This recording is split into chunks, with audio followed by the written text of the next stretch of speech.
Bonjour Harry. Bonjour. Alors, chers auditeurs, chers spectateurs, maintenant je dis ça à chaque fois, on est le 6 novembre, jeudi 6 novembre, et j'ai le plaisir de recevoir Harry Coutts aujourd'hui sur Comptoiria. Bonjour, et avec plaisir d'être là. Alors, Harry, c'est un épisode hyper attendu. Je pense que c'est un épisode qui va cartonner. Il y a un épisode que j'avais adoré faire avec Mathieu Cruc il y a quelques mois, que tu connais aussi très bien, qu'on salue.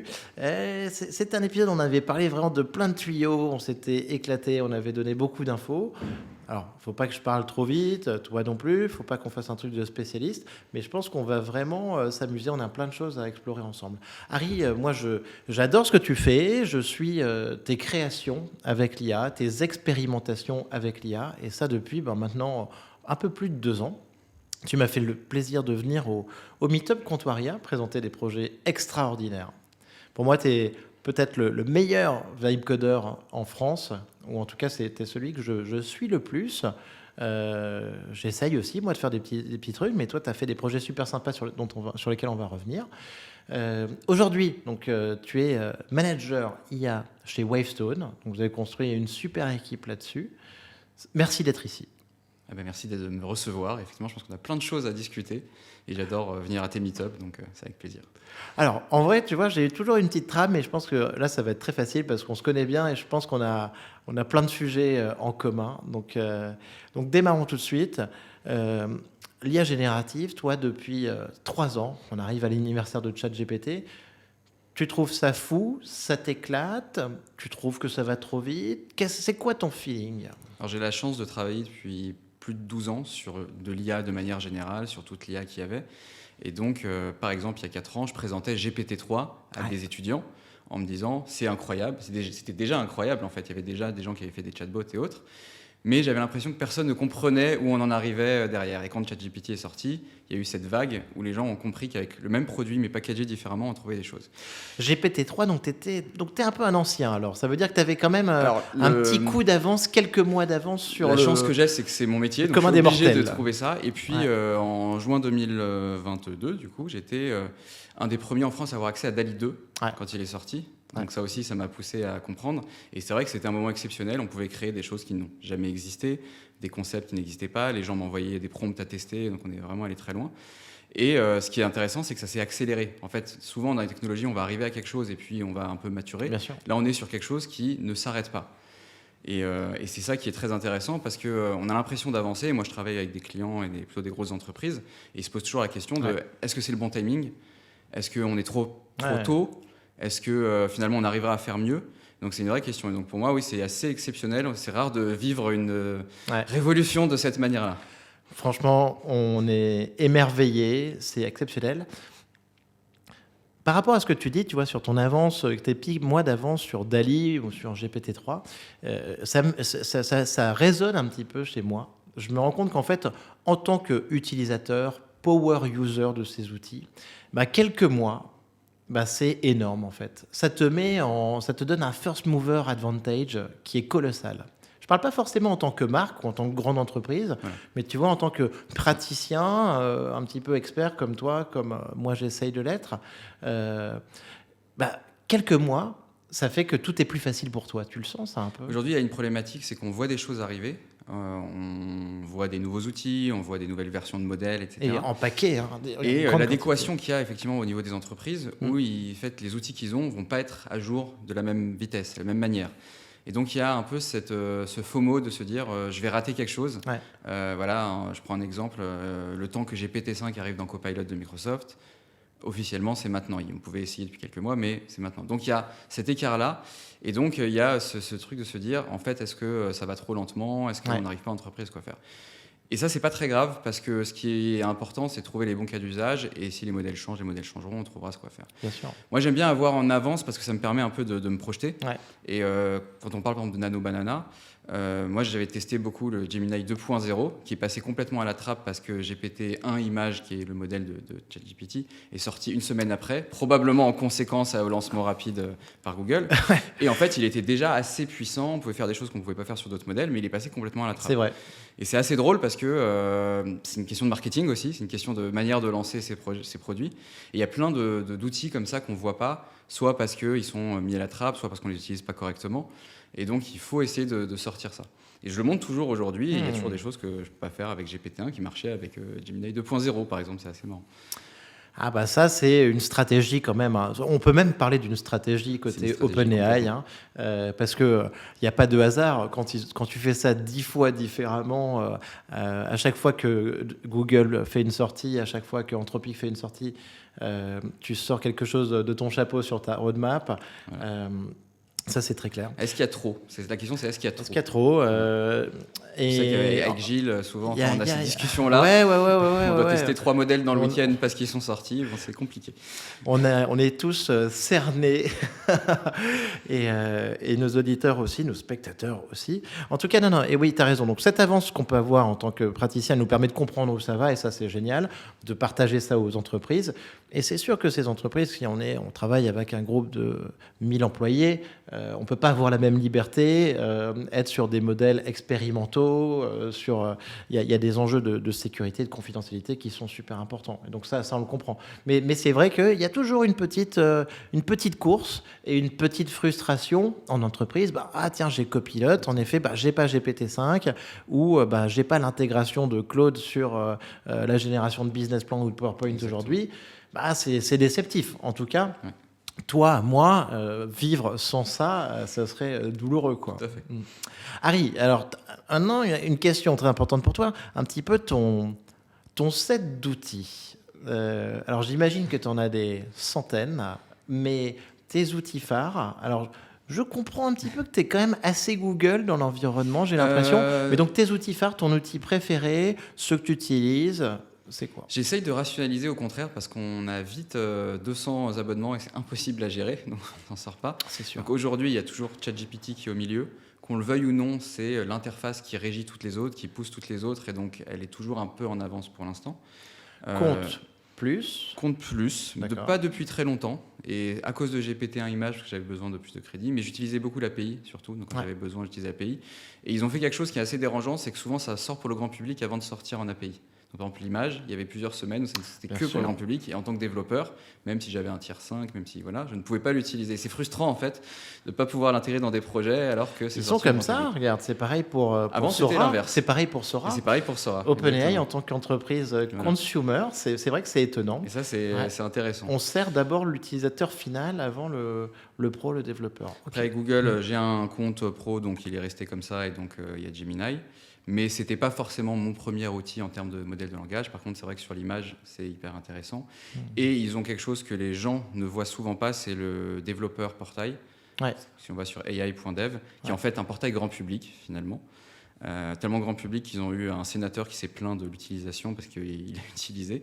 Ouais. Et tout est gratuit. Ouais. On peut utiliser Nano Banana, on peut utiliser à peu près tous les modèles, on peut créer des applications, on peut vibe coder. Donc ils ont créé un outil de développeur qui est grand public. Et en fait, on peut l'utiliser gratuitement et c'est hyper bien fait.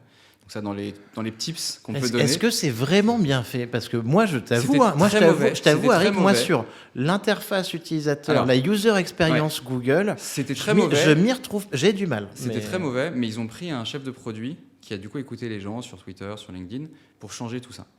Pendant 2 ans, il a travaillé et aujourd'hui, c'est une plateforme qui est plutôt pas mal pour les développeurs, ce qui n'était pas du tout le cas. Moi, j'aime pas du tout la manière dont ils intègrent justement la partie développeur, là où c'était facile avec OpenAI. Ils ont un peu tout changé. Et la plateforme est assez simple. Ok, je vais y retourner. Donc ça, attends, ça s'appelle AI.dev. Tu vas sur AI.dev, c'est le AI Studio de Google. Canon. Et en fait, c'est devenu une interface un peu grand public, mais tu peux aussi récupérer le code. Et ils ont rajouté un endroit où on peut vibe coder. Et on peut pas juste vibe coder, on peut vibe coder en rajoutant automatiquement les connexions à Nano Banana, à VO, à ce que tu veux. Par exemple, j'ai fait en imprompt une application pour Halloween où tu pouvais te transformer. J'ai vu. Et elle est d'ailleurs très réussie, ton application. Franchement, ça fait son effet. Les vidéos, les visuels, parce que c'est les images de toi qui sont générées. Ouais. Je t'ai vu donc un peu en Dracula, quoi, ou en vampire. C'est extraordinaire. J'imagine que Google est en train de bouger un petit peu là-dessus. J'espère qu'ils vont continuer. J'ai vu Google Flow, tu vois, qui est quand même assez bien foutu, assez bien léché. Mais avant, ça m'arrêtait un peu. Moi, la Cloud Console, Vercel, tout ça, moi j'ai du mal. Non, j'ai beaucoup de mal aussi avec leur interface développeur. Après, dans l'entreprise, tu es obligé d'entrer dedans, et donc voilà. Mais pour un développeur, par exemple, seul, c'est vrai que la facilité qu'il y avait dans OpenAI de rentrer, d'appuyer sur un bouton, d'avoir une clé et de travailler, c'était bien sûr. bien sûr. Et ça, ils ne savaient pas le faire, et maintenant, ils l'ont fait. On peut le faire directement. Mais c'est l'importance de l'expérience utilisateur, du design. Il y a une blague un petit peu sur X aussi, c'est de te dire, sur les IDE, dont on va parler aussi évidemment beaucoup ensemble, mais on te dit, si Replit embauchait juste un web designer, un chef de produit qualifié, il pourrait éclater Lovable et Bold.new, parce que quand tu arrives sur Replit, c'est vrai que c'est un peu, t'as l'impression d'arriver dans une maison, en tout cas, qui n'est pas très déco, quoi. Enfin, disons que c'est pas la même cible. Ouais, c'est vrai. Et quand on parle à des développeurs, il faut savoir que les développeurs travaillaient sur des IDE il y a encore très peu de temps, qui étaient très très moches, ou qui travaillent dans des consoles, qui travaillent dans des choses qui font que nous on se dit mais c'est pas possible. Et moi je sais que ça fait 20 ans, je développe depuis longtemps, mais je vois des développeurs et je me dis mais en fait ils passent du temps dans des interfaces qui sont, c'est pas possible. Ouais. IDE, mais tu vois, je sais pas si tu connaissais Eclipse comme IDE, tu vois, mais c'est quand même un truc. Limite, j'ai presque moins de problèmes à travailler dans le terminal avec Claude Code. En CLI, donc c'est Computer Line Interface, je sais pas, tu vois, un truc comme ça. C'est Client Line Interface. Comment tu dis? Client Line Interface. Client Line Interface, donc des lignes de code en fait, directement. Je me sens presque plus à l'aise là-dedans que tu vois dans certains produits Google. Mais bon, écoute. Ah oui, bien sûr. Harry, donc merci beaucoup. Est-ce que tu as un outil secret à nous partager? Alors c'est marrant, j'en ai pas vraiment. Il y avait AI Dev justement de dire c'est gratuit, vous pouvez utiliser, vous pouvez vous amuser. Et vraiment, il y a très peu de limites finalement. J'en ai pas, ce que j'ai l'impression, c'est que les gens essayent de trouver en balançant sur LinkedIn, oui, j'ai des trucs cachés, etc. Et souvent, c'est le HeyGen qui est sorti la semaine d'avant, ou le Argile qui est sorti, pour pas faire de pub l'un ou à l'autre, la semaine d'avant, ou le ça fait longtemps qu'on n'a pas parlé d'Argile. Voilà, donc souvent c'est ça, et il n'y a pas de secret. En fait, il y a très peu de secrets, il y a surtout comment on utilise. Il y a surtout comment on va imbriquer ça dans des interactions, dans des workflows pour un travail, pour savoir ce qu'on peut faire, les limitations. Il y a une vraie problème d'acculturation. Plus que de copier un workflow, plus que de récupérer des choses. Donc j'ai pas forcément. Là c'est vrai que dans les choses qui m'ont bluffé dernièrement, c'est Sora 2. Parce que c'est juste. Alors sur quoi t'as passé tes nuits où tu t'es un peu éclaté? Sora 2, Sora 2, c'est une claque. C'est moi j'aime bien Google, VO c'est très beau. Mais des choses sur Sora qu'on peut pas faire autre part, sur des constructions très complexes, sur de la réalité. C'est très réaliste. Quand tu dis construction complexe, qu'est-ce que tu... Donc, par exemple, faire une publicité. Donc, j'ai des étudiants à Dauphine, ils devaient créer une start-up et donc, dans un moment, ils devaient faire une publicité. Et si on mélange tous les outils, en plus, c'est compliqué de les avoir gratuits, il faut construire ces scènes, il faut construire ce qu'on veut faire, on va découper des images, on va travailler un vrai workflow de travail de ce que font des réalisateurs. Sur Sora, on peut mettre un prompt et on va avoir une vraie histoire qui est construite et on peut avoir une pub qui est faite... Voilà, et donc j'ai fait ça avec, j'ai créé une fausse start-up qui s'appelle Sysnack. Ça aussi, c'est une start-up créée par une IA. T'appelles ça comment? Sysnack, c'est des chips de méduses et de... Ah, c'est bon ça. Mais attends, donc là-dessus... donc j'ai fait des dizaines de pubs sur Sora et c'est juste fascinant parce que c'est bien. C'est super. Ça marche. Mais là, j'ai vu ce projet Sysnack. Attends, donc Sysnack, c'est des chips de... C'est des chips de méduses et d'autres éléments de la mer. Mais là-dessus, franchement, je pense que, sans nous jeter des fleurs, qu'on est assez bons tous les deux, parce que moi, j'ai fait 2 marques aussi. Ah, j'ai vu. Lutetia Oliva, donc une marque d'huile d'olive cultivée sur les toits de Paris, et Vague Noire, donc une marque de surf luminescent. Donc avec ta marque Sysnack, bientôt on va arriver, tous les deux on aura un vrai portefeuille de marques. Après il faut les créer. Voilà, et là on rentre dans le dur du business, en fait c'est facile de faire C'est là que ça va être plus dur avec nos marques. Exactement. Qui sont un peu des idées perchées quand même. Ah ouais, c'est super ça. J'adore ce que tu dis et sur Sora. Donc Sysnack, en tout cas c'est génial. Bravo pour ces projets. La puissance de Sora. La puissance de Sora 2, moi aussi, j'ai été surpris. Quand je l'ai vu, je me suis battu pour avoir des codes, et j'ai passé un week-end dessus dans la foulée pour me mettre dans toutes les situations possibles et imaginables. Cette fois-ci, pas uniquement par ego, mais parce que le caméo, c'était leur nous fonction, qu'on pouvait mettre pour essayer de faire en sorte qu'il n'y ait pas trop de détournements dangereux. D'ailleurs, il y a Thibaut InShape, le YouTuber, je ne sais pas le YouTuber, qui avait donc. Par contre, tu peux accepter que tout le monde utilise donc ton caméo et fasse des vidéos de toi, ce que j'ai fait moi aussi. Et lui, en tout cas, il a été détourné et mis dans des situations assez gênantes, je crois. Mais Sora, donc, incroyable. Et tu vois, et par contre, je trouvais, et je crois que j'en ai parlé un tout petit peu ici, qu'on n'avait même pas compris complètement la puissance de ce modèle. Et c'est un peu ce que tu disais là. Ouais. Et quand je dis puissance du modèle, c'est waouh. Enfin, tu vois, il génère plein de scènes différentes, il comprend, il a un sens du monde. Et moi, un des exemples que j'ai pas vu la vidéo, mais j'ai lu le truc, c'est par exemple, tu le fais jouer au morpion, quoi. Tu vois, enfin, vous connaissez tous le jeu du morpion avec les.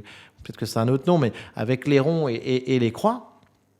Et il est capable, en fait, de te faire une partie et de l'emporter par rapport à quelqu'un, quoi. Il y a une compréhension de la physique, il y a une compréhension... En fait, derrière, il y a des modèles de langage qui font que c'est retraité et que donc il y a des prompts plus précis qui passent, probablement. C'est un peu plus complexe que ça. On est dans la multimodalité, voilà, justement. Hein. Vraiment, qui est ce que vend OpenAI depuis longtemps. L'intelligence du LLM. Et puis une manière de comprendre le monde. Le truc qui est intéressant, par exemple, ce qu'a fait OpenAI que d'autres n'ont pas forcément réussi, et c'est pas sur Sora, même sur GPT-1, c'est le verre de vin rempli. Je sais pas si tu connais ce test du verre de vin rempli. La plupart des modèles d'image ne savent pas faire un verre de vin rempli parce que ça existe très peu dans les données d'entraînement. Bien sûr. Et GPT-1 étant un modèle hybride entre du transformer, donc par token, plus des modèles un peu classiques de diffusion, fait qu'il arrive à créer des choses qui existent dans le monde par sa compréhension et son interprétation. Et donc, il arrive à faire des verres de vin remplis. C'était compliqué à faire ça pendant longtemps et c'était les premiers à le faire. Donc, ce qui est bien chez OpenAI, c'est qu'ils ils ont l'air d'être en retard pendant longtemps sur des choses. Et puis, en fait, c'est parce qu'ils travaillent sur des manières de faire les modèles qui sont complètement différentes. C'est-à-dire que VO est peut-être bien meilleur en qualité sur plein de choses. Mais le fait de faire avec Sora des scènes entières, des compréhensions fines du monde, c'est-à-dire que vous pouvez demander... moi, j'avais fait il n'y a pas longtemps, j'ai demandé un jeu type qui veut gagner des millions, où il y a une question sur l'IA, et donc il a créé la question, il a rempli, il y a une vraie discussion. C'est impressionnant de voir leur reconstruction avec les textes qui vont bien, etc. Mais Harry, c'est fascinant. Et donc, mais tu sais quoi, j'avais vu une vidéo là-dessus sur l'équipe de Sora. Et en fait, c'est vrai que ce sont des énormes brutes chez OpenAI qui travaillent un petit peu à part. Ouais. Et il disait à l'époque, il y a 1 an, on travaille sur la création d'un world model. Exactement. Et c'était passé, je pense, enfin, en tout cas, tout le monde ne l'avait pas relayé parce que il faut être vraiment très geek ou très dingue pour que ça parle à cette époque-là. En tout cas, moi, ça m'avait interpellé. C'était, on travaille sur un world model et l'objectif, en fait, c'est d'être capable de faire une simulation totale. Et donc, par exemple, de demander donc, à l'intérieur du modèle, du world model, dans la vidéo, à quelqu'un de travailler ou à quelqu'un de résoudre des problèmes ou à quelqu'un de résoudre des problèmes scientifiques. Et au début, donc, le seul truc qu'on voyait, c'était une jeune femme qui se baladait au Japon, à Shibuya, donc avec les cerisiers japonais en fleurs et tout ça. On disait, tiens, ça tient bien, il y a une compréhension du monde et tout ça. Mais il y avait cette idée derrière qui est... incroyable. C'est pas les seuls, ce qui arrive demain, c'est les world models. Alors c'est marrant parce qu'il y a quelqu'un qui y pense depuis assez longtemps et qu'on contredit beaucoup, mais j'en parlais juste après. Ouais. Mais chez Google, chez DeepMind, il y a Genie 3 qui est sorti, c'est un world model parce qu'on est capable de construire un monde, comprendre la physique, se déplacer dedans.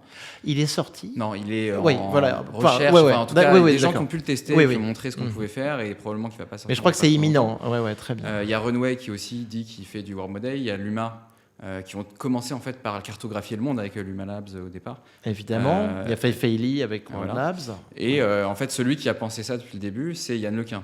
Yann Lequin ne croit pas aux Transformers parce qu'il dit le modèle de langage ne comprendra jamais le monde.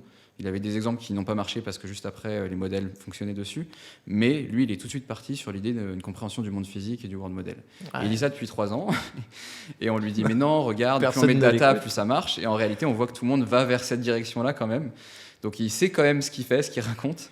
Mais il est aussi sur... Bon, mais malheureusement, il était un peu en retard sur ça. Là, on est sur un très grand débat. C'est quasiment philosophique. Mais après, moi, tu vois, j'y ai pas mal réfléchi.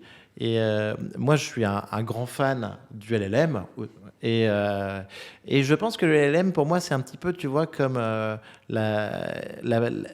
Platon et le mythe de la caverne, quoi. Tu vois que tu peux voir une ombre et au final, quand même comprendre des choses. Et après, j'imagine aussi que, d'une certaine manière, OpenAI, Sam Altman et tous les grands entrepreneurs du LLM, ils comprennent aujourd'hui les scaling laws. Ils voient une nouvelle loi de Moore à ça. C'est peut-être pas la meilleure des solutions ou la solution finale, mais ce qu'ils savent, c'est qu'en mettant quelques milliards de dollars, dans tous les cas, on va gagner quelques points de QI. Alors que du côté d'Yann Lequin des World Models, on a moins de finalités dont on est sûr en fait sur le résultat. C'est de la recherche pure et on ne sait pas où on va. Clairement, c'est sûr. Harry, on est déjà parti loin. Revenons un petit peu déjà sur tes projets. Sur tes projets, je ne sais pas comment on appelle ça, mais tes projets Vibe Coding.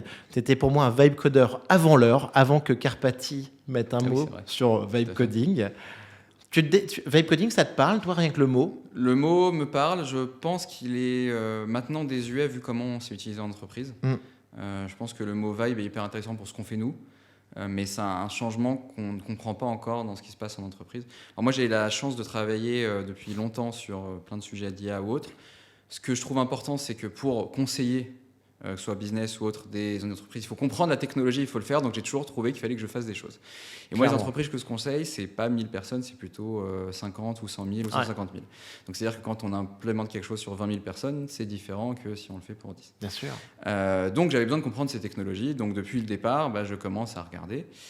Moi, tes projets comme ça, tes projets, je les liste. Moi, pour te dire, ceux que je connais vraiment, qui m'ont parlé, c'était un projet d'automatisation dans la presse. C'est ça. J'ai ensuite ton groupe de musique, donc AI. C'est Silicon Symphony. Silicon Symphony. Silicon Symphony tout court, pardon. Et le Vibe Fighter, évidemment. Ouais. Je vais faire dans l'ordre. Fais-moi dans l'ordre. Alors, mes deux parents sont journalistes, donc moi, les médias, c'est un sujet hyper intéressant. Et quand GPT-3.5 est arrivé avec ChatGPT, je me suis dit, la première chose, c'est créer du contenu. C'est de voir si on peut faire des sites. Bien sûr. Et puis, une fois que tu as accès à l'API, j'avais accès dès le départ, parce que j'ai eu la chance d'avoir des comptes qui marchaient bien chez OpenAI, on voit qu'on peut coder, ce qu'on appelle aujourd'hui des agents, mais qu'à l'époque, on n'appelait pas forcément des agents. Ça veut dire avoir des tâches, récupérer des infos, faire des choix. Et donc, j'ai construit une espèce de... C'était pas juste écrire du contenu, c'était avoir une vraie salle d'édition et avec des éditeurs qui faisaient un choix éditorial. Je prends dans la liste des articles celui-ci. Il y a des journalistes avec des vraies façons d'écrire différentes et ils vont réécrire des articles. Et ça, en masse. C'est quel moment ? Ça, c'est tout début 2023. Voilà. Avant GPT-4. Et donc, ce qui veut dire presque au moment Baby AGI, en fait. On commençait à parler un peu des agents, d'une équipe. Donc, c'est ça que tu fais sur la presse. Et ça, je l'ai fait de manière très simple, du PHP à un WordPress. Et c'est à ce moment-là aussi que je me suis dit, en fait, pourquoi je le coderais moi s'il y a un truc qui sait coder mieux que moi. Et donc, je demandais à ChatGPT de me faire des plugins WordPress, de faire du code pour l'intégrer derrière. Et donc, c'est comme ça que j'ai commencé. Je pense qu'à partir de là, j'ai commencé à très peu coder de moins en moins parce qu'il y a beaucoup de choses qui sont plus rapides. Et donc, ces sites, ils tournent toujours. Ils s'appellent Tech Génération et Cuisine Génération. Donc, Cuisine Génération, c'est en 5 langues. Il y a des recettes toutes les 4 heures. Tech Génération, il y a des nouvelles news toutes les heures. Et c'était les premiers sites vraiment qui ont commencé à rentrer dans Google Discover, dans Google Actu. Donc j'ai commencé à pourrir Internet. Aujourd'hui, on sait qu'il y a 50% d'Internet qui est censé être... Ils sont rentrés là-dedans. Et alors, oui, tu as raison. On vient de passer ce point. Voilà. Et ça ne m'étonne pas du tout. Et d'avoir plus de contenu donc généré que de contenu réalisé et surtout, par les c'était tellement facile. Et on a commencé à me contacter. Alors, ça, c'était facile. Non, mais attends, parce que moi, je l'ai vu. Tellement facile. Ça m'a pris 3-4 heures à faire. Oui, c'est tellement facile. C'est-à-dire que j'ai fait un week-end et le plus long, c'était de raffiner les prompts pour que ça soit exactement ce que je veux. Mais sinon, c'est facile. Mais surtout que, tu vois, ton interface, tes pages, je vais te dire, pour le coup, je l'ai trouvé assez propre, assez stylé. Ça, c'est déjà des thèmes qui existent. Il suffit de reprendre. C'est ce que font la plupart des gens qui font des sites comme ça. Et donc, attends, et tu utilises l'API d'OpenAI là-dessus. Tu donnes des rôles, hein, tu dis c'est-à-dire que chacun a un persona. Ce qui était marrant à l'époque, c'est que personne ne savait vraiment prompter. En tout cas, il n'y avait pas de règles. Et il se trouve qu'aujourd'hui, les prompts que j'ai fait à l'époque sont toujours les prompts qu'on devrait faire, parce que c'est ce qui est dans tous les guidelines de OpenAI ou d'autres, qui est tu donnes un rôle, tu es un journaliste machin, tu t'appelles comme ça, tu travailles pour ci, ton objectif c'est d'écrire un article, voilà le style d'écriture que tu dois faire. Donc c'est exactement les choses que je referais exactement, je ne changerais pas le prompt en fait si je le referais aujourd'hui. Voici le format de sortie, c'était un HTML très configuré avec spécifiquement, je voulais 4 paragraphes, etc., une longueur. Donc tout était hyper bien précis. Donc il se met à jour aussi. Et automatiquement, il y a, c'est quoi, alors, par exemple, c'est pour des Tech tâches Génération, cron, c'est des tâches cron. Donc des tâches simple. cron, donc qui permettent Il y a une faire réunion d'édition toutes les 2 heures où en fait je vais piquer des articles dans plein de sites internet et là il choisit, parce que c'est un agent, il choisit celles qui sont les plus intéressantes tout en sachant ce qu'il a déjà écrit dans les anciennes articles pour pas qu'il y ait des doublons. L'idée, c'est que si quelqu'un a réécrit un truc sur le même sujet et qu'on a déjà écrit l'article... Il reformule les articles qu'il va chercher. Donc déjà, il fait ça, il le met dans une bannette. Et ensuite, il y a 2 journalistes, pour l'instant, sur le site. Il y a un éditeur aussi qui fait des caricatures, on pourra en parler, c'est aussi un truc assez fascinant. 2 journalistes récupèrent cette bannette-là, prennent un article et l'écrivent dans leur style, parce que chacun a un style différent. Ils leur écrivent. Et c'est pas juste de la reformulation, c'est vraiment de la réécriture complète. On n'est pas juste à... Ces journalistes, mais tu les as promptés selon le modèle de tes parents? Non, pas du tout. J'ai fait exprès de faire des choses très, on va dire, caricaturales. C'est-à-dire qu'il y en a une qui pose tout le temps des questions, dans le mode clickbait, questions à la fin. Et c'est un challenge parce que, je sais pas si tu as déjà essayé, mais écrire des questions en fin de chacun de tes paragraphes, c'est pas facile. Et il y arrive, donc c'est assez intéressant. Et de la même manière, l'autre, il est plutôt à faire des blagues, des jeux de mots, et donc il doit trouver des jeux de mots pour n'importe quel sujet. Donc c'est toujours des challenges aussi, en fait, pour un modèle de langage qu'un journaliste arrive à peut-être. Excellent. Et donc, résultat, on a une page comme ça qui s'alimente toute Il seule. y a des dizaines de milliers d'articles. Qui se met à jour, qui fait du contenu actualisé toutes les 2 heures, t'as dit, c'est ça? Les heures pour le site Tech Génération et toutes les 4 heures pour les recettes de cuisine. Je pense que je dois avoir 7000 ou 8000 recettes de cuisine. Tu monétises? Non, le but c'était vraiment de faire ce que je fais, c'est plutôt des... Limite, j'ai envie de te dire presque tant mieux. Je fais des démos technologiques et business pour montrer ce qu'on pourrait faire. En gros, mais tu vois tout de suite de la pub et tout. Non, c'est pas mon but parce que j'ai pas besoin de faire ça. Le but c'est de montrer ça. Ça a eu beaucoup d'impact. Je sais qu'il y a des gens qui m'ont contacté pour automatiser leur site, même des grands groupes. Et donc tu l'as fait sur la tech et sur la cuisine. Voilà. Okay. Donc tu as fait sur la cuisine, tu fais des recettes, Les recettes viennent de la mémoire de ChatGPT, viennent du modèle, donc elles viennent de tout ce qu'il a appris entre guillemets. Franchement, c'est trop stylé. C'est pas du tout des choses qui sont sourcées, donc il peut y avoir des choses qui sont pas bonnes, c'est écrit, attention. Mais les photos sont aussi fausses, c'est ça qui était hyper intéressant, c'est qu'on a des fausses photos. Et j'ai quasiment pas changé mes prompts depuis 2 ans. T'as pas changé tes prompts, t'as changé les modèles qui sont... J'ai changé les modèles, t'as mis à jour en fait. Voilà. J'ai vu des effets de bord. Donc il y a une amélioration. Il y a des améliorations, mais aussi des effets de bord. On voit quand ils sont quantisés, on voit quand les modèles sont un peu différents, quand ils sont un peu plus flemmards. Il y avait des moments avec GPT-4o où on voyait que il y avait des problématiques, mais et en tout cas sur la génération d'images, ça doit être assez frappant visuellement. Visuellement, il y en a un changement. L'exemple que je une impression d'écran d'il y a 2 ans et d'aujourd'hui, ça doit être toujours, marrant. c'est la notion d'un saumon cuit, pas cuit. Donc tu sais la fameuse photo du saumon cuit qui nage dans la rivière, et qu'aujourd'hui, si tu demandes un saumon dans une rivière, il va être pas cuit. Si tu demandes un saumon dans un plat, il est cuit automatiquement parce que les modèles comprennent beaucoup mieux et compréhension. Et c'est hyper intéressant. Mais c'est vrai qu'aujourd'hui, on a des choses qui sont, en image, on est arrivé à un point où pour moi si vraiment on veut avoir quelque chose qu'on veut faire passer pour vrai, il n'y a pas de problème. On dit toujours qu'un doigt, 6 doigts. On est arrivé au photoréalisme. Pour moi, il n'y a aucun problème, mais ça fait 6 mois que c'est comme ça. Ouais. En fait, si on veut vraiment. Moi, je m'amusais à faire des photos fausses prises par iPhone ou des photos de vacances des années 80. Et ça passe. J'ai vu que c'était une de tes spécialités. C'était assez marrant. Génial. Alors, écoute, magnifique celui-là. Voilà, le groupe de musique. Alors, c'est vrai que dans toutes les IA génératives, une des choses qui m'a le plus bluffé, c'est la musique. Silicon Symphony. Quand j'ai commencé, alors Suno, je les suis depuis très longtemps parce qu'ils avaient un modèle qui s'appelait Bark qui permettait de copier des voix. Et puis, ils ont fait leur modèle de musique. Et donc, j'ai distribué sur Discord il y a très longtemps. Et quand ils ont lancé Suno, j'avais du coup accès. Et c'est un des trucs qui m'a le plus bluffé parce que pour moi, la musique, c'est un peu l'expression de l'art de l'humain, l'émotion, refaire. Et en réalité, c'est hyper mathématique, c'est hyper codifié. Et quand on se dit que c'est hyper codifié, hyper mathématique, ça veut dire qu'un modèle qui va apprendre va pouvoir apprendre. Et donc ça m'a bluffé parce que on pouvait faire de la musique moyenne. Modèle qui peut apprendre va pouvoir apprendre. Il va apprendre quoi? Ce qui est bon? Tout. Et tout, ça veut dire qu'on demande. Ouais, d'accord. Voilà, ça veut dire qu'on peut le tirer d'un côté ou de l'autre. On peut faire de l'opéra, qui est aussi très codifié en fait. La musique classique, c'est hyper codifié, ou de la musique contemporaine, voire très médiocre et moyenne de ce qu'on entend à la radio. Et ce qui m'a fasciné, c'est que c'était la facilité de faire de la musique de radio, quoi, moyenne, médiocre. Voilà. Et donc je me suis dit, un week-end, je vais faire un groupe de musique. Ah, c'était bien. Ça, t'étais early. Tu l'as fait quand celui-là? C'était janvier 2024, je crois. Ouais. Donc ça fait quasi 2 ans que c'est en ligne. Et donc j'ai fait un groupe de musique. À l'époque, on ne pouvait pas faire plein de choses sur Suno, donc j'ai dû un peu travailler. Ta jaquette, tes différents titres. Un clip. À l'époque, il fallait faire un clip, c'était compliqué en plus. Un clip, oui. J'ai fait un clip. 1 an après, faire un clip était beaucoup plus facile. Et l'idée, c'était de dire, je mets un groupe de musique, je l'envoie sur toutes les plateformes et je vois ce qui se passe. Et donc, il était sur toutes les plateformes, il n'y avait aucun problème, ça gênait personne. Ouais. Ça a pris longtemps avant que Deezer et d'autres se réveillent, mais voilà, c'est arrivé. Ah ouais, clairement. Et Ils c'est se là sont, qu'ils réveillés, ils se commencent sont réveillés un an et demi plus tard, pratiquement. Voilà. Donc là aussi, il n'y avait pas de question de monétisation, j'aurais pu faire plus de la pub. Mais ce qui était intéressant, c'est de se dire, en quelques heures, j'avais un groupe de musique entier. C'était moyen, mais c'était le but. Et on pouvait derrière faire ce qu'on voulait. Et ça a un impact parce que c'est pas vraiment cette partie-là qui a un impact, surtout chez les personnes qui travaillent dans la musique. C'est est-ce qu'ils vont être remplacés sur certaines tâches. Je pense notamment aux musiques, ce qu'on appelle libres de droit ou sur des plateformes ou corporate. Aujourd'hui, il n'y a pas de raison d'aller acheter une musique si on peut la faire soi-même pour un prix qui est plus bas et qu'on aura une musique tout seul. Et pourtant, c'est un gagne-pain hyper important pour les musiciens parce qu'on ne gagne pas sa vie facilement quand on est musicien. Ça a un vrai impact. Qu'est-ce que ça va devenir ? Il y a aussi des stats qui sont sortis de la SACEM qui sont intéressantes où on voit que beaucoup de jeunes utilisent quand même déjà l'IA.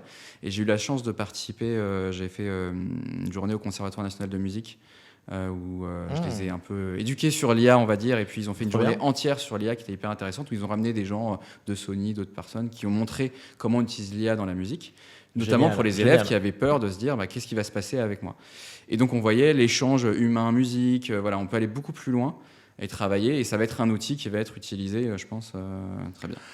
Là, au moment où on se parle, Harry, c'est 100% encore l'actualité à nouveau.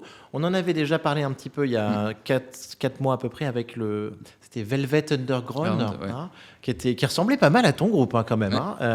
Ils avaient copié un peu les années 70, 70. Le Velvet Underground, tout le monde au début disait alors c'est quoi, est-ce que c'est IA ou pas pendant quelques jours et tout. Finalement, ça avait bien marché. Et là, en ce moment, pour moi, il y a eu d'autres hits, d'autres titres. Et là, on en reparle. Moi, j'en reparle. J'ai fait un call avec un copain ce matin qui est dans la musique. Et là, il se passe à nouveau un truc. Il y a Udio qui vient de signer donc, un accord avec Universal. Donc, on passe de ennemi de procès à partenaire pour lancer une plateforme. Ça embête un peu. Alors tout le monde est un peu surpris parce qu'on peut même plus télécharger les musiques qu'on avait générées sur Udio. Ça, franchement, c'est gênant. Enfin, ça veut dire que moi, je suis plus sur Suno, mais ça m'embête. Ce qui est en fait très bête parce qu'on peut toujours les enregistrer. T'as raison. Ça n'a aucun blocage. C'est-à-dire qu'on peut toujours les enregistrer. On peut probablement récupérer les streams d'une manière détournée. Donc ça n'a aucune influence en fait sur le fait de récupérer sa musique. Mais donc là, on en reparle. Ça veut dire que les grandes majors s'y mettent. On disait tout le temps avant. Moi, on sentait que c'était compliqué. Ça veut dire les majors se plaignaient, mais on avait Timbaland qui sortait un album avec Timbaland Suno. a fait avec Suno et il y avait un côté. C'est vrai qu'il y a deux choix qui ont été faits. Il y a Suno qui s'est dit je veux rester ma plateforme indépendante. Je garde les lawsuits qui sont aux États-Unis en ce moment contre moi. Et c'est vrai que c'était un peu. Enfin, quand on regardait. On a l'impression quand même qu'ils ont pris sans copyright et il va y avoir des vraies questions sur ça. Mais je vais essayer de récupérer des influenceurs, des musiciens et surtout des producteurs pour qu'ils participent à ma plateforme. Et donc ça, ils l'ont bien fait. Effectivement, lui, il a lancé sa première boîte de prod qu'il y a. Il a lancé un jeu concours. La première chose qu'il a fait, c'était un jeu concours sur Suno. Et puis, à ce que Udio a fait, qui s'est dit, je fais un settlement direct avec ceux qui m'attaquent. Et je vais faire un truc qui est complètement différent et qui, je pense, est une très bonne idée. En fait, dans la musique, la question qui m'est sortie, c'est est-ce qu'on écoute de la musique pour la musique, parce qu'elle est bien, et aussi parce qu'on aime l'artiste qui est derrière. C'est-à-dire, est-ce que j'écoute Taylor Swift si c'était pas Taylor Swift c'est une vraie question qui se pose. Et l'autre question, c'est j'adore cet artiste, qu'est-ce que je peux en faire ? Est-ce que je suis capable de retravailler ? Et ce qu'on voit sur TikTok, c'était toutes les parodies, reprises, des fakes et autres. Et donc, ils ont fait cette chose intelligente qui était quand même de se dire... les artistes, certains vont laisser, alors certains vont dire non, je pense qu'il y aura des opt-out, mais vont laisser réutiliser leur musique dans des covers, dans des remixes, dans des choses comme ça. On va pouvoir retravailler les musiques qu'on aime bien. Et donc, ça va être très participatif. Et l'artiste, lui, va continuer à gagner de l'argent grâce à ça et à contribuer. Donc, c'est assez intelligent et ça peut faire un effet sur des TikTok ou autres qui est assez incroyable. Et vont utiliser l'IA aussi. Donc, à la fois vont se faire remixer et vont l'utiliser. Voilà. Et ça va leur donner des idées, c'est sûr. Et donc, on en a reparlé aussi encore parce que là, tu vois, il y avait Joe Rogan, le podcasteur américain, a reçu Elon Musk à nouveau le week-end dernier, la semaine dernière. Et il nous sort à ce moment-là, donc épisode évidemment très vu, et il nous dit qu'il n'écoute qu'un son en ce moment, c'est 50 Cent remixé avec l'IA, et que la musique est top. Et en vrai, même à l'écoute, c'est vrai qu'elle est pas mal, quoi. Je connais des gens qui ont écouté des musiques, se sont dit c'est génial, le mettre dans leur playlist, et ils se posent pas la question en fait si c'est IA ou pas. Et après, il y a la question de si tu le découvres, est-ce que tu l'enlèves, tu te dis je me suis fait avoir, ou est-ce que tu dis mais ça reste de la bonne musique. Et ça reste de la bonne musique, c'est qu'on est arrivé au point, comme pour l'image, de se dire la réalité est la même. Et ce qui était fort, c'est la personne qui a écrit les paroles, c'est celle qui a accompagné la chose. Il y a toujours de l'humain derrière aujourd'hui, c'est pas complètement automatique. On pourrait le faire, mais... On va en avoir de plus en plus. Deezer avait bloqué, Spotify Alors, Deezer avait plutôt bloqué, favorisé. Deezer a noté, c'est-à-dire qu'il y a marqué AI Generated. À noter, d'accord. Et ils disent qu'ils ont enlevé aussi des millions de titres. Mais on est passé de, en gros, ils disaient 10% donc tu disais quand ils ont commencé à regarder il y a un peu plus d'un an, 10% de la musique est générée. Aujourd'hui, ils ont quasi 30% de la musique qui arrive tous les jours. Mais ça ne représente que 5% des écoutes. Mais alors, parce qu'on a toujours le danger. Ah, d'accord, il y a 5% des écoutes. Mais on a toujours le danger parce que, en fait, t'en as qui font un peu n'importe quoi ou qui sont des petits malins ou des gros malins. Et t'en as qui vont te générer du slop, vraiment des trucs qui s'écoutent pas du tout, en quantité astronomique. Et ça marche pour aller chercher la longue taille des écoutes. C'est ça, exactement. Et ça, ils vont mettre des bots. Et donc aujourd'hui, ils sont en train de bloquer ça. Et c'est ça que fait Deezer beaucoup, c'est de bloquer ce type de choses-là. Et je pense qu'à un moment, ils vont gagner sur ce sujet. J'ai hâte. Moi, tu vois, j'ai l'impression que c'est un petit peu derrière, en tout cas dans notre cercle de fans de l'IA, dans les meet-up et tout ça, tu vois, on en a parlé un petit peu, mais on en parle moins que l'image et la vidéo. J'ai l'impression que là, ça va arriver un peu plus. Dès qu'on voit une vidéo, tu vois, sur LinkedIn ou sur X ou autre, tu vois les gens rajouter, et ça a été généré par Suno, et la musique est générée par Suno. En fait, les gens l'ont intégré dans le workflow de manière tellement normale que ça en devient... Moi, j'ai qu'un espoir, c'est qu'on va prendre ça au sérieux ici, qu'on va surtout pas faire être trop régulé, trop bloqué par la SACEM et autres, parce que je me dis, franchement, la SACEM est dessus. Je sais qu'ils travaillent dessus, je leur ai parlé. Et pour l'instant, c'est pas bloqué, c'est plutôt de rendre ça intéressant pour les artistes et pour les gens qui en font. Écoute, j'espère que ça va aller dans ce sens-là. Je serais ravi d'en parler avec eux. Franchement, si on peut créer une French Touch IA. Regarde, on a tout, tu vois. On a des mecs qui sont très bons, on le sait, sur l'image, sur la vidéo. On en connaît plein tous les deux. On a plein d'artistes extraordinaires sur la musique. On avait Pedro Winter, Justice, Agoria, que j'ai reçu ici. Une French Touch IA, ce serait fantastique. Il commence à l'utiliser, comment il s'appelle l'ami de David Guetta. David Guetta Non, justement pas David Guetta, mais un Français. Joachim Garraud. Joachim Garraud a déjà fait des conférences sur l'IA et comment il avait intégré l'IA dans son process créatif. Bien. Et donc, en fait, ceux qui sont vraiment très à fond dans la musique, notamment la musique électronique, ils sont déjà dedans. En fait. Mais alors, Harry, je te pose une question, parce que donc il y a le nouveau modèle qui est sorti sur Suno, je crois. C'était Suno, c'est le 5. Il est sorti il y a un mois. Donc j'ai pu écouter, il est excellent. Franchement. Depuis le 3.5, de toute façon, ils sont tous excellents. Mais la question que j'ai envie de te poser, parce que toi, tu sais ça mieux que moi, c'est j'ai l'impression qu'il y a par exemple, le son de 50 Cent, il est pas.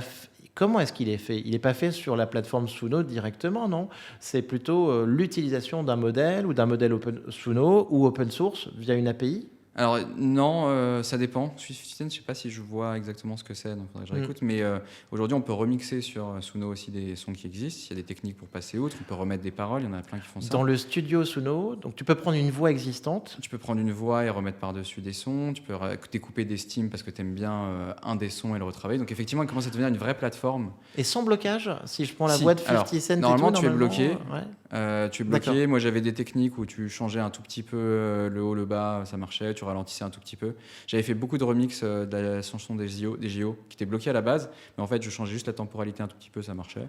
Donc, on peut toujours trouver des techniques pour. Alors, mais donc là, on parle de modèle close source sur Suno. Il y a une API. Il y a une API. Non, il n'y a pas d'API sur Suno. Par contre, il y en a une sur le modèle d'Eleven Labs. Oui, il n'y a pas longtemps. Donc là, on peut automatiser pour la première fois vraiment des choses. Mais Suno, ça manquait, et c'est dommage, mais je pense qu'ils avaient peur de ce qui allait se passer si les gens faisaient à grande échelle.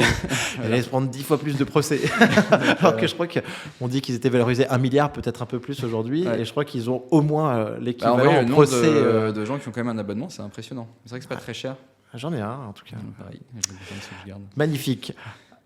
Bon, après, ta vision sur la musique, donc tu penses qu'en tout cas, on va avoir des. Si on aime un artiste, on aime l'artiste et pas que sa musique, donc ça va rester. Et si on veut écouter de la musique et qu'elle soit d'IA ou pas, à un moment, si elle est bien, elle est bien. Et ça va être pareil pour les films, la musique. Donc de plus en plus de création, démocratisation de la création. Et la question, c'est comment ça va être réintégré par les artistes pour eux qui perdent pas la main aussi pour pouvoir être rémunérés.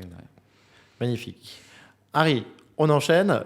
L'autre projet, Vibe Coding. Oui, alors c'est vrai que donc, j'ai commencé à Vibe coder avec mes premiers sites là, et après, peu à peu, j'ai commencé à délaisser et à déléguer à la machine de faire des choses.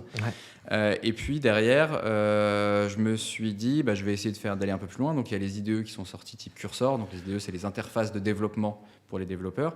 Moment extraordinaire, enfin incroyable. outil extraordinaire. Alors que GitHub Copilot existait depuis un an, c'est juste que personne n'utilisait parce qu'il n'y avait pas encore des très bons modèles pour ça et c'était pas très très bien intégré.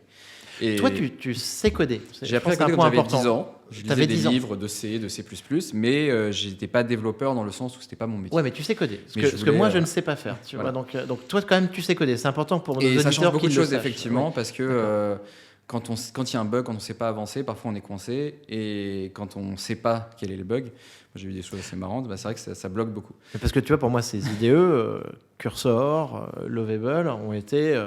et les nouvelles versions de Claude et de ChatGPT, moi, ça m'a ouvert un monde. Oui, un monde, tu vois, tout simplement. Et donc, j'ai commencé à utiliser Cursor. Et puis là, je me suis rendu compte que je pouvais lui dire, voilà tout ce que je veux faire. On raffine bien les prompts, on fait un plan. Et j'avais des applications. Et parfois, c'était même pour des clients. J'avais besoin de faire quelque chose de très vite. En fait, ça marche... directement. Si c'est un truc qui est jetable, sur lequel on sait sécuriser, etc., il n'y a pas de problème. Si on a besoin de faire un script, j'en ai fait il n'y a pas longtemps. En fait, je crois que j'ai gagné 1 heure à juste écrire le script que je voulais, et à la place de l'écrire avec du Python. Et ça m'a fait gagner 1 heure, je pense, sans problème. Parce que c'est un script non réutilisable ou autre. Et donc, je me suis dit, qu'est-ce que je ne sais pas faire que je voudrais faire ?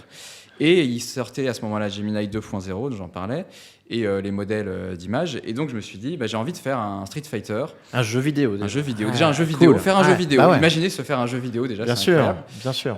Et en plus... c'est un kiff. On a tous voulu faire un Tetris ou un Mario, on sait, mais un Street Fighter, c'est autre chose. Ouais, tout à fait. Et je voulais que tout soit personnalisable. Ça veut dire que je crée mon personnage, je crée mes frappes, je crée mes mondes. Et comme il y avait les modèles pour faire ça, j'ai lancé ça. Et j'ai commencé à faire cette idée-là.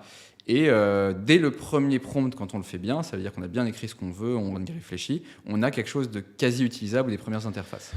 Et puis, il y a les choix de la technologie, c'est du 3JS, donc qui est une plateforme pour faire de la 3D. J'avais jamais utilisé, j'en sais toujours rien d'ailleurs, mais j'ai vu les problématiques qu'il y avait. Et ensuite, on commence à enchaîner, et plus on rentre dans les détails, plus c'est compliqué, parce qu'on va rentrer avec plein de fichiers, et donc c'était pas si simple que ça. Mais je l'ai fait en quelques jours ou semaines, versus je l'aurais jamais réussi à le faire sans. Voilà, c'est un peu la différence. Et ce que moi je vois dans ce monde du vibe coding, c'est l'intégration qui commence à se faire chez les développeurs. Je connais plus de développeurs qui codent pas avec de l'IA. Et même, on va dire que même les seniors... Tu sais, je pense qu'il y en a... Tu les connais pas, mais je pense qu'il y en a. Mais même les seniors, en fait, le font, mais savent si c'est bien, pas bien. Ils savent dans quels éléments ils vont l'utiliser ou pas pour accélérer. Voilà, remplir des fonctions, remplir des choses, ils savent très bien le faire. Mais c'est une exploitation qui va au-delà de juste le code. Quand on fait du dev en entreprise, il y a toute une partie aussi d'intégration, ce qu'on appelle les pipelines, donc d'intégrer dans l'entreprise, de relancer, de faire plusieurs plateformes, etc. Même ces choses-là, on commence à être touché. C'est-à-dire qu'aujourd'hui, un codex de ChatGPT ou un GitHub Copilot qui est intégré directement dans les pipelines, il peut coder sans qu'on soit là. Bien sûr. C'est-à-dire qu'il va récupérer un ticket, coder, proposer. Et là, ça change complètement la manière de travailler parce qu'on peut se dire, je vais d'abord le faire coder par une IA. Si c'est pas bien, je corrigerai. Donc ça change la manière de faire. Et ce qui m'intéresse aussi sur le vibe coding, ce que je fais quand je fais des formations parfois, parce que je leur fais coder, je leur dis aussi, on est arrivé dans un monde où quand on appelle l'homo sapiens et puis l'humain de maintenant, c'est qu'on a réussi à créer des outils. C'était ça un peu la différence entre l'animal pas, c'est qu'on crée des outils. On a su faire du feu, on a su faire des outils pour faire des choses. Créer des outils et créer des outils pour créer d'autres outils. Et on est notre spécificité. Et après, on est arrivé dans le monde le singe où, peut créer un outil, mais on est arrivé dans le monde où ouais. on échangeait de l'argent pour avoir des outils. Tu prenais un développeur pour avoir un outil que tu avais besoin. Tu prenais quelqu'un qui savait faire du Excel parce qu'il savait bien le faire. Et là, on se réapproprie en se disant, si j'ai besoin d'un outil, moi j'ai des exemples qui sont parfois un peu débiles, mais j'ai besoin de transformer une image dans un format, changer des choses. Avant, tu tapais ça sur Internet, tu allais sur un truc avec plein de pubs, c'est pas sécurisé. Et là, je peux dire, je veux créer cet outil-là, en fait. Ouais. Je peux le créer.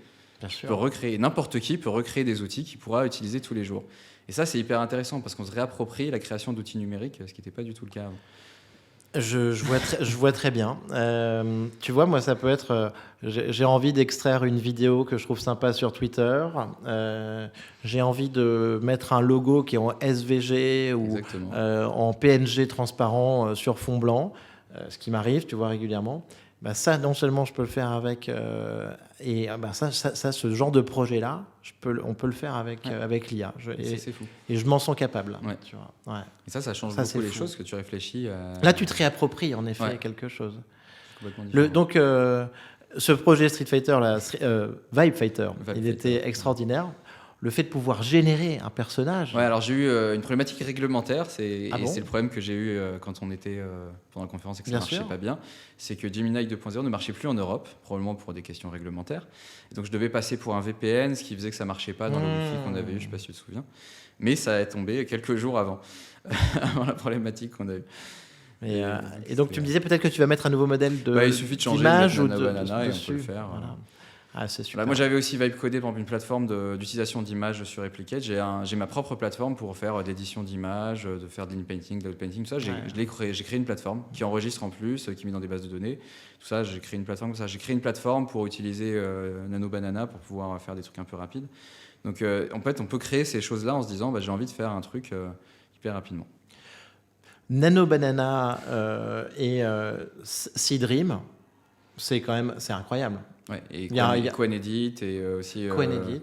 Il y a un avant, il y a un avant, il y a un après, en tout cas, dans ce qu'on peut faire. Quoi. Dans les questions que j'ai eues, moi j'avais accompagné une agence, il y a 1 an et demi, une agence photo, la question stratégique était est-ce qu'on va prendre des photographes demain ?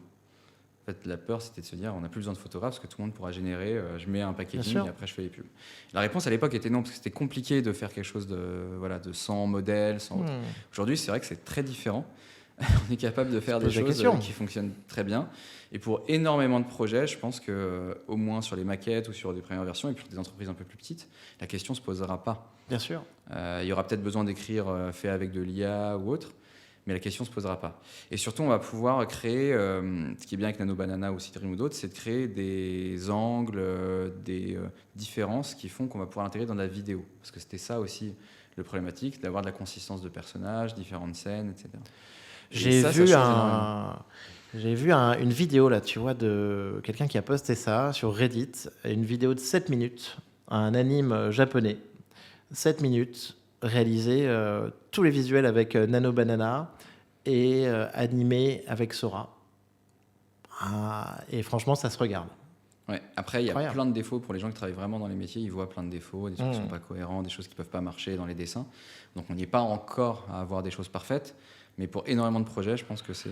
des perspectives de fou pour les marques. Ouais. Transformation quand même totale des shootings. C'est incroyable. C'est ça.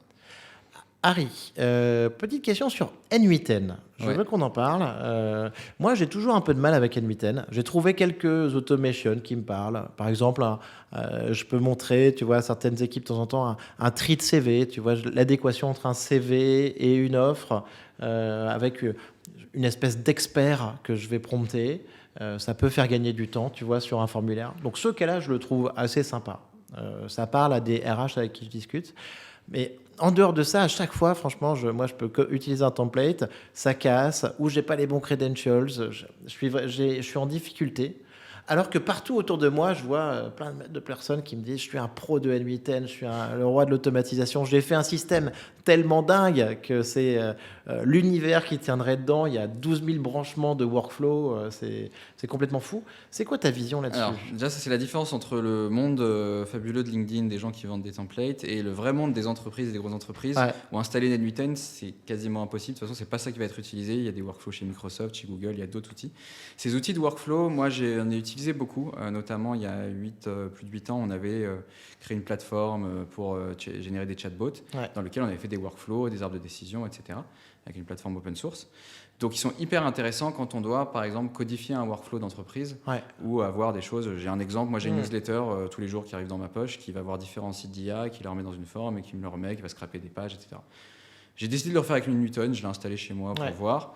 Ça marche très bien, j'aurais pu le faire en code, ça marcherait très bien aussi, mais c'est intéressant. Donc c'est intéressant qu'on a besoin de monitorer du workflow et de le voir, mais que ce soit N8N, Make ou Power Platform chez Microsoft, ça veut dire travailler un workflow qui est utile. Ouais.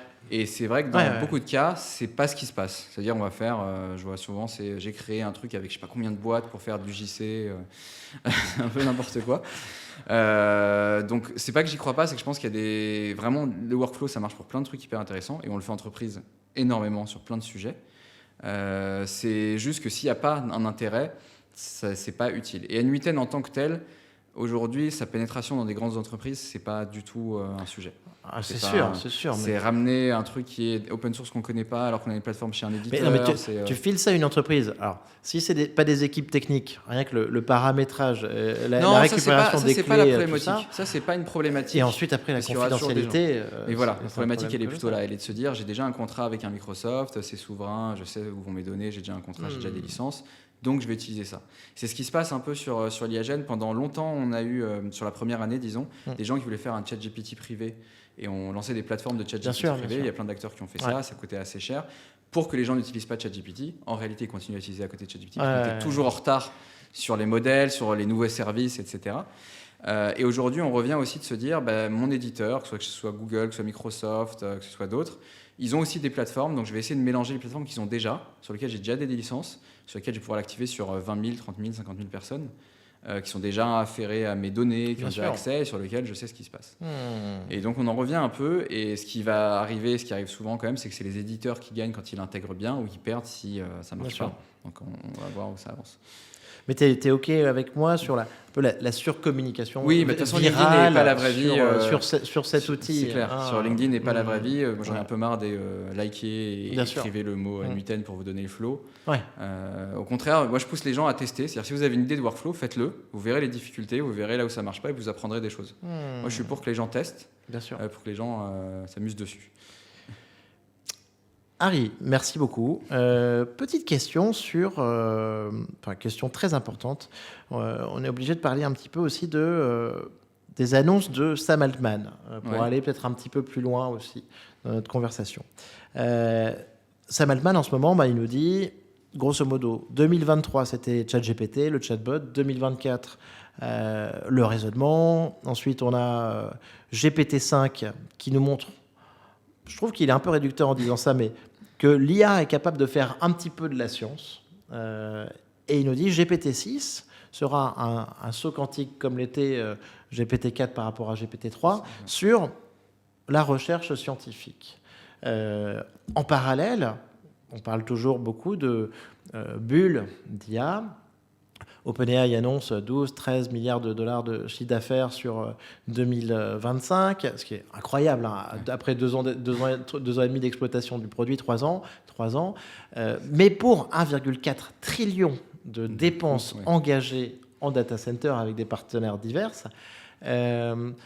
comment est-ce que tu vois cette dynamique un petit peu, toi, sur l'évolution des modèles, le discours de Sam ? Il y a deux questions. Il y a la question de la science. Il y a une vraie question de est-ce que les transformers tels qu'ils sont aujourd'hui vont continuer et pouvoir faire, créer de la connaissance qui n'existait pas. Il y a ce fameux cas où une IA, donc GPT-5, aurait trouvé une déduction mathématique que les chercheurs n'avaient pas encore déduite et qu'ils ont déduit après. Et donc, elle aurait pour la première fois trouvé quelque chose. Il y a Gemini qui est arrivé premier au concours de maths, qui a eu une médaille d'or. C'est la première fois que c'était arrivé. Un an avant, il y avait quelqu'un qui a dit que ça n'arriverait jamais. Donc effectivement, il y a ça. Est-ce que c'est juste parce qu'il y a plus de data et que donc ils arrivent à faire des choses ?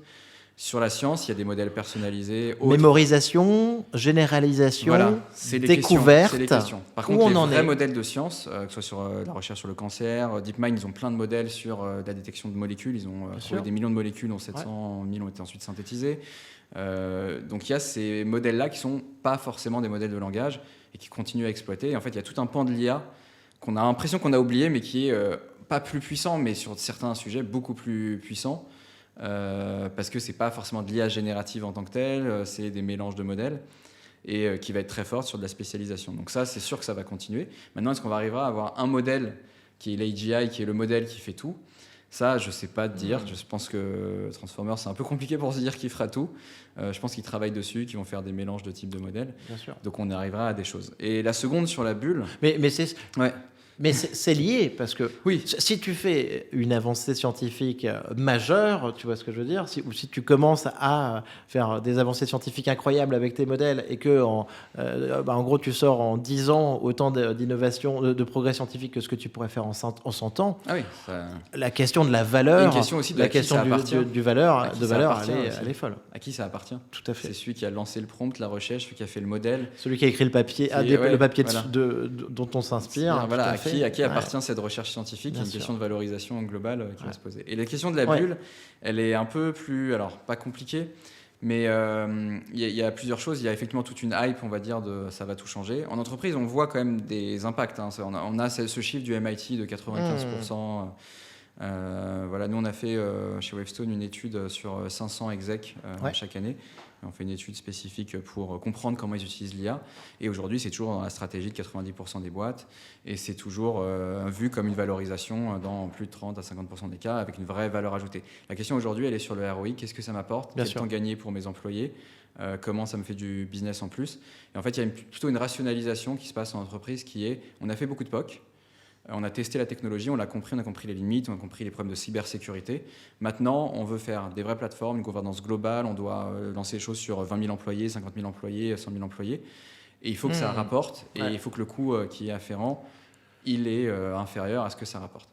Et donc aujourd'hui, on est plutôt sur ces types de projets-là. Donc ça ne s'arrête pas du tout. On a l'impression que ça s'arrête en entreprise, ce n'est pas le cas. Le problème de la bulle, c'est qu'il y a une espèce de plaque tournante de data center qui vend OpenAI, qui redemande des data centers, qui revend et qui rachète du NVIDIA. Qui, voilà. C'est cette formule circulaire qui est assez drôle. Alors est-ce que c'est NVIDIA qui va exploser parce qu'on va réussir à faire des modèles beaucoup plus petits, donc on les aura tous sur nos ordi, téléphones ou autres? Est-ce qu'il y aura des révolutions sur, justement, pas les cartes graphiques, mais sur ARM, parce que ce qu'on arrive à faire sur des petits modèles, dans les derniers modèles de Google ou chez Apple, on peut avoir des petits modèles qui marchent très bien sur téléphone, c'est sans NVIDIA. Donc il y a des questions. Voilà, Google a ses propres TPU, donc ils ont réussi à baisser drastiquement, par exemple, l'impact écologique, ce qui est aussi un sujet. Donc oui, il y aura un truc qui va s'effondrer. La question, c'est quoi ? Est-ce que c'est le hardware ? Est-ce que c'est le software ? Est-ce que c'est toutes les startups qu'on a eues dans la bulle Internet ? Qui est une problématique. Ou est-ce que c'est, tu vois, les jobs, les métiers, avec des outils surpuissants, en fait, qui remplacent le software existant et des millions d'emplois. Réflexion sur le métier qui n'est pas forcément fait, sur le travail. Moi, j'avais fait une conférence sur l'IA et le travail en fin 2023, donc c'est une date. Et c'est la première fois que j'avais vibe codé d'ailleurs, parce que j'avais utilisé un outil en live, et on avait fait j'aurais demandé qu'est-ce que vous voulez faire, on avait fait un Tetris en live. Excellent. J'avais demandé faire un Tetris, c'était Agent Software, je sais plus quoi, c'était intéressant. Et il y avait un PO, il y avait plusieurs trucs qui travaillaient ensemble, et ils avaient créé un truc sur Python, c'était marrant. Et je leur montrais, la plupart des prix, il y a des prix Nobel, la plupart des gens de la tech vous disent vous allez travailler 3 ou 4 jours, voire moins, parce qu'on va réussir à produire moins. Et il y a un papier de blog de Sam Altman qui n'est pas très connu, qu'il a écrit en 2021, je ne sais pas si tu vois ce que c'est, avant toute la hype, où en fait il expliquait qu'une fois qu'on arriverait à l'AGI, puisque lui il y croyait déjà, en fait ce qu'on va faire, c'est qu'on va mettre une espèce de taxe sur l'IA qu'on va redistribuer à tous les Américains. Tous les Américains auront de l'argent tous les mois, ils auront le choix entre le replacer, pas travailler, l'utiliser, mais ça va être un truc complètement redistributif. Ce qui est hallucinant de penser ça d'un Américain sortant d'un truc communiste, c'est assez drôle. Et donc son idée, qui est un peu ce que Benoît Hamon avait dit sur la taxe robot, donc comment on redistribue la valeur qui est refaite. Et c'est vrai que ceux qui vont peut-être perdre leur emploi, est-ce qu'ils auront une vraie question ? Et la question de question de travail, de philosophie, est-ce qu'on a besoin de travailler ? Est-ce qu'on peut moins travailler et toujours aussi bien ? Le sens du travail, elle est hyper importante. Le stat que je donnais aussi, c'est que 40% des métiers qu'on fait aujourd'hui n'existaient pas en 1949. Bien sûr. Donc on a toujours recréé, retravaillé, retransformé. C'est pas parce qu'il y a Excel que les comptables ont arrêté de travailler, c'est juste qu'ils sont plus performants. Donc il y a un sens au travail qu'il faut bien sûr. Non, et je vois le papier de Sam Altman, qui était quand même le premier à lancer une étude grandeur nature à San Francisco sur le revenu universel minimum, et à parler aussi en effet de pourquoi pas de donner à chacun une part de compute universel. Tu en as parlé tout à l'heure, les TPU de Google, c'est aussi un des sujets que je voulais aborder avec toi 2 secondes parce que je le trouve fou. On a cette annonce de Suncatcher de Google qui devrait voir le jour en 2027. Qu'est-ce que c'est ? Elon Musk en a parlé aussi récemment, c'est des data centers dans l'espace. Ouais. C'est quand même incroyable. Donc, et les TPU, alors les GPU, les envoyer dans l'espace aujourd'hui, ça semble un peu compliqué. Les TPU de Google, par contre, apparemment, ce serait assez... c'est pas impossible. Et donc, ce serait aller capter du soleil, de l'énergie solaire directement dans l'espace, éviter donc une grande partie de réchauffement climatique qu'on peut avoir avec les émissions de carbone, avec l'énergie solaire, faire tourner ces TPU Google et envoyer en terabits la puissance de calcul vers la Terre. Il y a plein de questions physiques de comment on refroidit dans l'espace. Est-ce que c'est déjà assez froid ou au contraire, comment on fait ? Incroyable. Il y a plein de questions physiques où je voyais des gens un peu de la NASA ou d'autres qui se posaient des questions en se disant mais ça peut pas marcher parce que si, parce que ça. D'autres leur répondaient. Donc il y a des débats qui m'ont l'air... je suis pas assez calé pour pour savoir. On sait que Starlink a déjà un peu pourri l'astronomie, malheureusement. C'est vrai, au niveau de la pollution visuelle. Voilà. Si on rajoute ça avec justement les panneaux solaires et je ne sais pas combien de data centers on va faire, vu le nombre de data centers qu'on va faire, ça va être un vrai problème qui va se poser comme question. Donc je suis pas... mais quel monde, tu vois, mais je regardais ça ce matin. C'est une question, on est en train de se dire, il en faut plus, à la place de se dire comment on rationalise, comment on fait pour en avoir moins. Moi, je crois beaucoup dans les SLM, dans les Small Language Models. La plupart des choses qu'on fait, on n'a pas besoin de gros modèles. Et c'était un peu l'idée de Sam Altman avec son routeur sur GPT-5. Quand on parle de GPT-5, on parle de 4 modèles différents, en fait. Il y a un nano, mini, et il y a 2 modèles de thinking. Il y a un mini thinking et un high thinking. Et après, il y a différentes versions aussi. Donc, quand on parle de GPT-5, lui, il s'est dit, la plupart des questions, j'aurais pas besoin d'un gros modèle, je pourrais utiliser un plus petit. Et c'est une bonne façon pour réduire les coûts. Et pour l'instant, on ne se pose pas vraiment cette question d'impact écologique.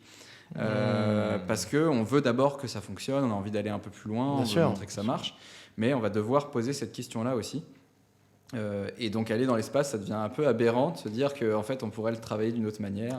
C'est incroyable. Mais j'ai vu qu'il y avait même Elon Musk qui pensait faire un laboratoire, une base sur la Lune, si tu veux, pour installer des ordinateurs quantiques. Parce qu'à certains niveaux de la Lune, tu es proche du zéro absolu, donc ça serait plus facile. Non mais waouh, sincèrement. Après, les questions de la Lune se tourne, tu n'as plus le soleil, comment tu fais pour récupérer. Enfin, il y a plein de questions qui vont se poser. Quelle époque, quelle chance de vivre ces moments. Moi, je trouve ça c'est fatigant, on en parlait tout à l'heure, à suivre, mais c'est dingue. Moi, je ne pensais pas il y a 4 ans que je pouvais faire de la musique automatisée avec des voix réalistes. Et je trouve ça incroyable. Et sur les images et les vidéos, créer de la vidéo, créer un manga, créer une marque en 5 heures, c'est complètement dingue. On divise le temps par 10, et même, c'est pas que le temps, parce que c'est une question de compétence aussi. Après, c'est vrai qu'il y a une question qu'on n'a pas soulevée sur ça, mais une question de souveraineté des modèles, sur lequel il y a cette question de... En Europe, on a des lois spécifiques. Qu'est-ce qui se passe si Trump fait n'importe quoi? Qu'est-ce qui se passe si les Chinois font n'importe quoi? Où vont mes datas? On est rentré dedans. Alors c'est vrai que dans l'étude qu'on a fait de Wavestone, il y a 84% des personnes qu'on a interviewées qui disent que la souveraineté devient une question majeure dans les entreprises. Dans le climat actuel, on n'a jamais autant parlé en retard en Europe peut-être d'armée et de défense. Tu as raison. Harry, 2 questions en flash parce que on a 2 minutes. Donc déjà merci pour tout. AGI, est-ce que tu y crois? Est-ce que tu penses qu'on y est? Chacun a ses définitions, donc c'est un peu compliqué. Ton sentiment à toi? Aujourd'hui, les modèles étant des espèces de boîtes noires qu'on interroge et sur lesquelles on leur pose des questions, les DI, ça ne peut pas exister sans qu'on ait vraiment à la question d'agents autonomes et tout ce qui va derrière. Et ça, on commence à s'y rapprocher. Par contre, sur la partie connaissance... Tu veux dire quelque chose de global, quoi, en fait. Ouais, c'est pas juste un modèle, c'est tout un ensemble de tâches et d'outils qui vont permettre de construire ça. Pour toi, donc, il y a une intelligence qui est spécialisée, c'est ça? Il faudrait être capable de tout réunir. Il y aurait plein d'intelligences spécialisées. Sur les connaissances des modèles aujourd'hui, on va avoir des gens qui vont vous dire ils sont pas à un niveau incroyable. En même temps, je pense qu'il n'y a aucun humain qui a autant de connaissances que n'importe quel des modèles qui sortent aujourd'hui déjà. Donc, franchement, soyons honnêtes. Donc, faut être honnête, il n'y a personne qui sait faire tout ce que c'est faire. Donc si on compte sur le fait que c'est l'humain moyen, on va dire, ou c'est l'humain qui sait faire plein de choses, on est déjà, c'est sûr.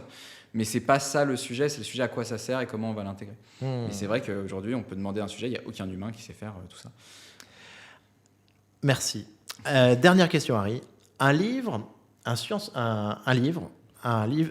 film de science-fiction ou un jeu vidéo à nous recommander. Et ça, c'est Clara Chapas qui m'a suggéré cette question, qui sera donc l'invité qui te suivra. Et maintenant, je vais l'ajouter à chaque fois. Donc, c'est une petite annonce, mais donc, on rajoute le jeu vidéo. Donc, un livre, un film ou un jeu vidéo. Moi, j'avais Dark City que j'avais en tête. Dark City, c'est un film. C'est un film qui est sorti malheureusement en même temps que Matrix. Donc il a été un peu éclipsé. Difficile. Ou des aliens. Alors non, je ne sais pas que je dise ce que c'est exactement, mais en tout cas, l'histoire du film, c'est qu'on a des humains qui sont sur une planète qui ne comprennent pas trop ce qui se passe. Et c'est très lié à la recherche de qu'est-ce que fait un humain. Qu'est-ce qu'un humain? Qu'est-ce que l'émotion? Comment fonctionne un humain par des gens, des choses qui ne comprennent pas ce qu'est un humain. Et quand je le réfléchis, je le relie à aujourd'hui l'anthropomorphisme qu'on fait des modèles, en se disant est-ce qu'ils ont de la conscience, est-ce qu'ils ont des émotions? Bien sûr. Qu'est-ce qui fait que c'est pas nous? Qu'est-ce qui fait que on peut pas dire que c'est de l'intelligence artificielle dans le sens intelligence émotionnelle, mais pas intelligence cognitive, parce que c'est ça le sujet. Et je trouve que ça, c'est un débat hyper important parce qu'aujourd'hui, on a beaucoup trop d'anthropomorphisme. On voit des histoires d'adolescents qui n'arrivent pas qui parlent à ChatGPT comme c'était un psy. On a Sam Altman qui veut enlever, remettre des choses derrière. On a toute la partie de Synco-Fancy. Moi, je trouvais ça hallucinant de voir les gens se plaindre et qu'il a été obligé de remettre l'histoire de Synco-Fancy. GPT-4o, en effet, un modèle trop sympa, qui est trop obséquieux. Et donc, quand GPT-5 est sorti, on a dit mais il n'est pas assez sympa, il faut remettre cette attache émotionnelle, alors que c'est complètement à l'envers de ce qu'on devrait faire quand on utilise. Moi, j'étais pas content qu'il remette. Mais moi non plus, je trouvais ça incroyable. Et en fait, on a ce côté de qu'est-ce qu'un humain. Et si on ne résout pas ce problème, on va avoir de plus en plus de problématiques d'attachement avec les robots qui arrivent, avec Neo ou autres. Ça va être un vrai problème. Et donc, je reliais Dark City à ça, et c'est un super film de science-fiction aussi à côté. Donc, une urgence sur savoir ce que c'est qu'un humain, ce que c'est que la machine, ce que génère la machine comme contenu, ce que génère l'humain comme machine, et faire la différence. Quel est le propre de l'humain ? Qu'est-ce qui est le propre de l'humain finalement ? Parce que si en créativité on est moins bon, c'est peut-être pas ça notre côté émotionnel. Notre créativité vient aussi de ce qu'on a appris. Voilà. Il y a une vraie question sur ça aussi. Harry, mille merci pour cet épisode passionnant.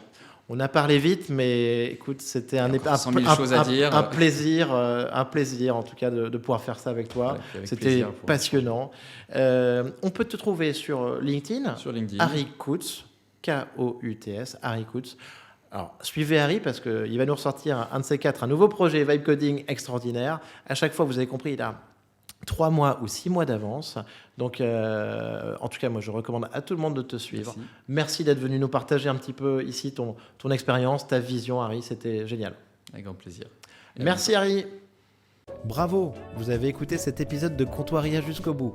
Pour me soutenir, merci de le partager à 2 amis ou de le relayer sur les réseaux sociaux et de le noter 5 étoiles avec un commentaire sur Spotify ou Apple Podcast.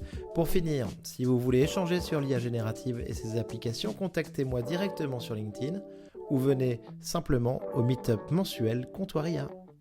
À bientôt.